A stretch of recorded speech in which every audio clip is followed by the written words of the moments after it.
back in January or so, you had predicted that John was going to win that thing.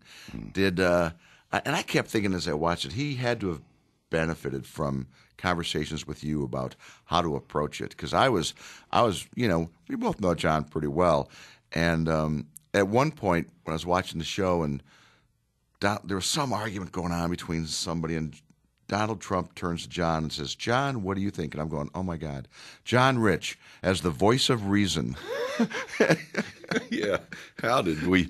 Is this some kind of parallel universe that we've been thrown into here? Exactly.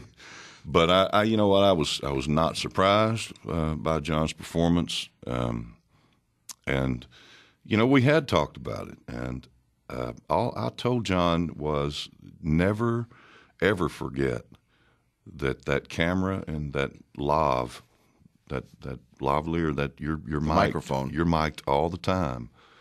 Never forget that, and let that always be the first thought. Is before you say something, always remind yourself, I'm being recorded. And is that easy to forget in those reality shows? It is for some people. It is for some people. Yeah. There are some people that just absolutely forget about it. They just completely forget about it, and they forget, and they don't even think about what this is going to look like. And I think that some of them don't have the benefit of being in the entertainment business as long as John and I both have, and knowing that you always have to protect that persona and your reputation. You always have to guard that and be very aware of it.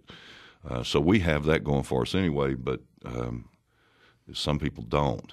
But John, he was very thoughtful, and you could see the wheels turning in his head, and he was thinking about everything he said before he said it.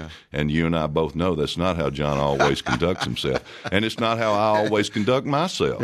I've told people repeatedly that my experience on being on The Apprentice was an exercise in restraint, and it really was, because I don't have to tolerate people like that in my normal life, people that act the way that those people act. It's where people that don't have good manners and don't have good etiquette and are just downright rude. I don't have to tolerate that.